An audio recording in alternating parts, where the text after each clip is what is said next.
In this video, I'm gonna go over my top 4 most effective drills to help you compress the golf ball and hit the golf ball better than you ever have. Now let's get to work. As I always say, we have to have a plan to improve. And if you're struggling with your compression, your strike, the consistency of how you hit the golf ball, these 4 drills just may help you out. And make sure you stick around to the end because the last 2 have had a lot of success with my students over the years. And if this is the first video that you're seeing of mine, I want to welcome you. My name is Valentine. I am a 25-year PGA teaching professional. I've logged over 30,000 lessons in the past quarter century, which is wild to say out loud. But I hope my knowledge, my passion, the stories that I have learned from my students over the years can help you become a better player. So if you enjoy this type of golf content, consider subscribing. Also hit that like button because it helps share these videos out to players like you. And my goal is to be your guide and help you along the way. If you want to learn a little bit more about me, put a little description down in the bio. So let's help improve that contact. Let's get to drill number 1. So here's my question of the day. How often do you purchase new clubs and how old are your current clubs right now? I'm actually very curious to hear from you guys. Let me know, comment below. So whenever I do talks or videos on drills, I always throw this disclaimer out. The drill is working on one piece of the puzzle. It's not working on the things that happen before that piece of the puzzle. So sometimes certain drills will not be effective for the player and it potentially could be harmful for the player. Think of it this way, and I always use this analogy.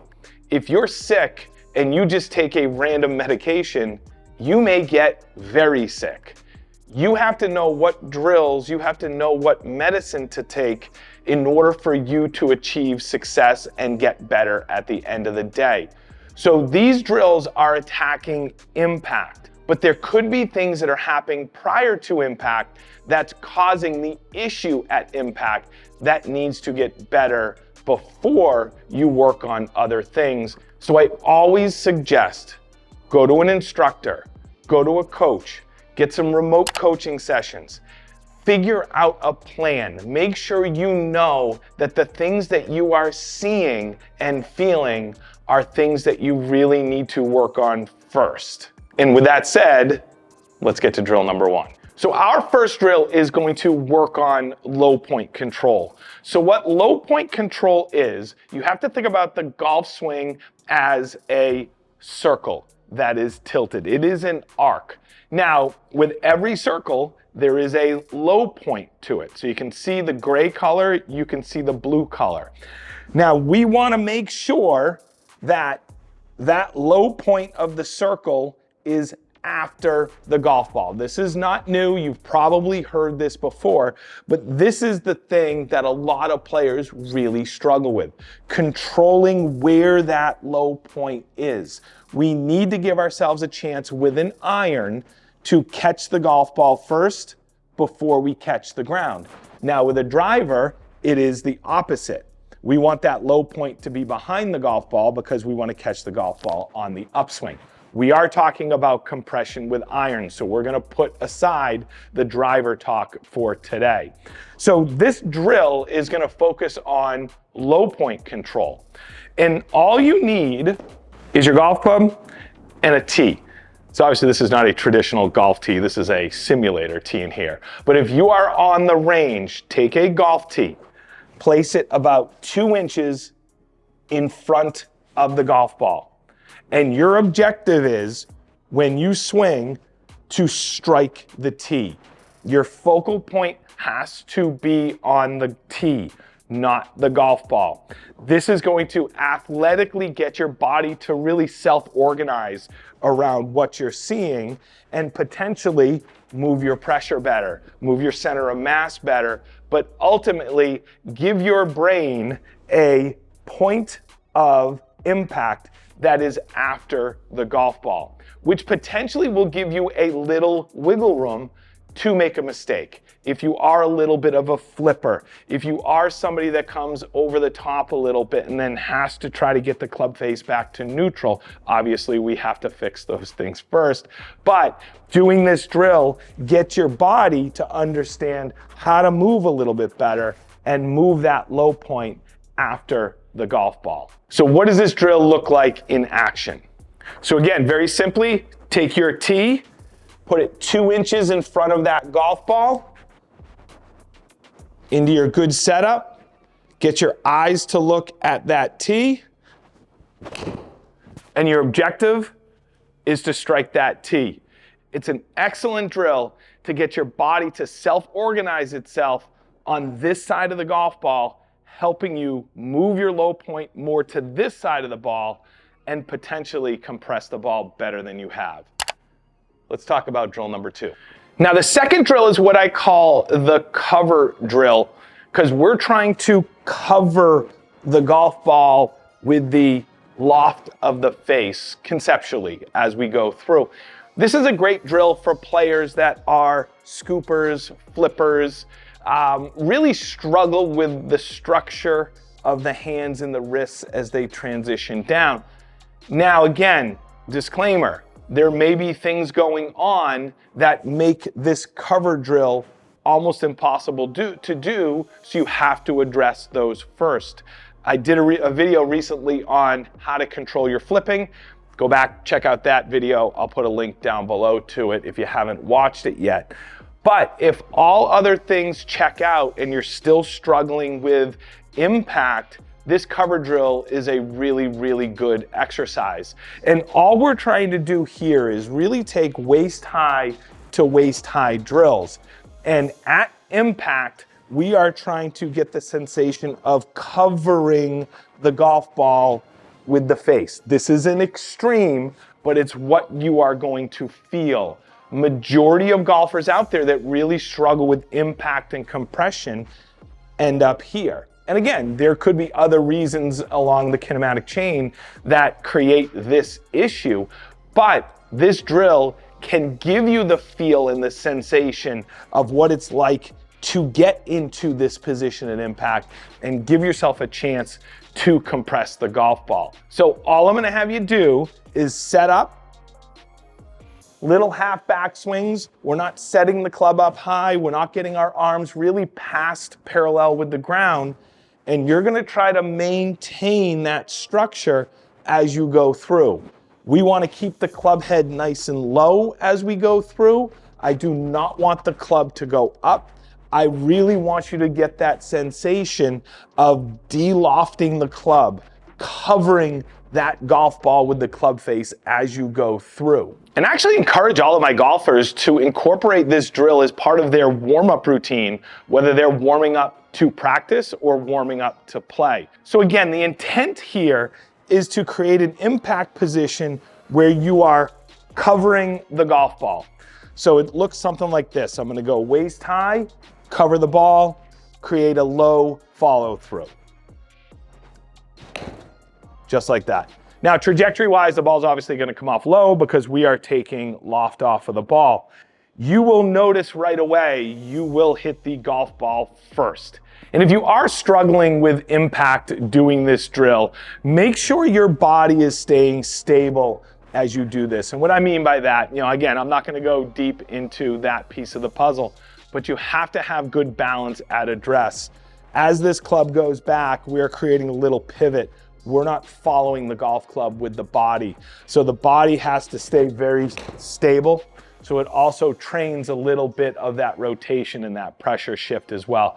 Give this drill a try. If it is an effective drill, incorporate it into your warm-up routine because it is a great piece of the puzzle from an intention standpoint to develop really good impact patterns. Let's move to drill number 3. So as I've already stated, a lot of players struggle with their compression because they struggle with low point control. So those first 2 drills really worked on low point control, getting the lowest point of that swing arc to be after the golf ball. Another reason why players really struggle with compression is arc depth control, which is a little bit different. So think of it this way. Here is your arc. We'll bring our trusty hula hoop out again, or half hula hoop out again. This is the low point of the arc. So let's just say this is the ground. There are a lot of players when they swing, the arc goes below the ground. This can happen a lot of times because they're not getting out of flexion of those knees early enough. Could come from over the top, could come from a handful of things. But a lot of it really has to do with the fact that a lot of players don't come out of the ground or stay tall enough through the golf swing. And what ends up happening is, if this is where the golf ball is, the lower the arc depth, this club is going to enter the ground somewhere back here. Obviously, extreme example. So how do we get that arc depth better? How do we create better extension?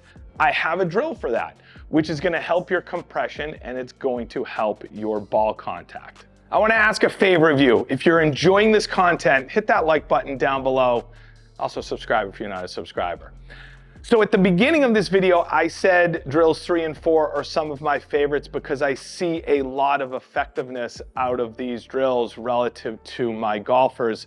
And this one definitely is one of my favorites. So what I'm trying to create is an intention. This is an intention-based drill or exercise. I'm trying to create an intention of what impact should feel like. And again, this is for players that really struggle with arc depth, but it also can really help players that struggle with low point control as well. So it's kind of a 2-for-1 here. So what you're gonna do simply is get into your setup, take your lead hand, put it right by your side, right up against your leg. And then you're gonna take your trail hand, you're gonna put your wrist a little bit more into extension. So again, we have extension, we have flexion. So you're gonna put your lead wrist into a little bit more of an extended position, which is gonna push the grip forward. And all you're gonna do is you're gonna take this hand and you're gonna slide it up your leg as you rotate to the left. So the intentions are to feel that lead hand work up your side as you're rotating through. You're pushing out of the ground with that lead leg. You are rotating. What this is helping you out with is your shaft lean, which can help low point control, but it's also helping you create extension and rotation and give you the feeling of extension and rotation, which is going to help control your arc depth. And it's going to limit the amount of times that that club wants to bottom out before the golf ball, because the body is in a position where it's in flexion too long and it never comes out of the ground, or it doesn't come out of the ground early enough. So how I want you to approach this exercise when you're on the range. This is a great drill that you can do at home as well. You don't necessarily need to be hitting golf balls, but I love it to be an intention-based ball striking drill as well. So you're gonna get into your setup, again, hand by that lead side, have that lead hand go forward slightly. You're gonna do this 3 or 4 times. Then you're gonna put your hand on the club and you're gonna hit a golf shot. What you're gonna try to do when you hit the golf shot is recreate that same feeling you just had. The key to the exercise is when you do those 3 movements beforehand, get to that ball and then hit your golf shot. Don't waste a lot of time in between. I want to make sure the brain and the body remember that feeling and help you compress the ball a lot better. You can do this at home. You don't need to be on a range. Now go do it right now, but not before you finish this video. Let's get on to drill number 4. And we're gonna keep it right here for drill number 4. And I actually like my students to incorporate drill 3 and 4 together in their practice plans overall for better compression.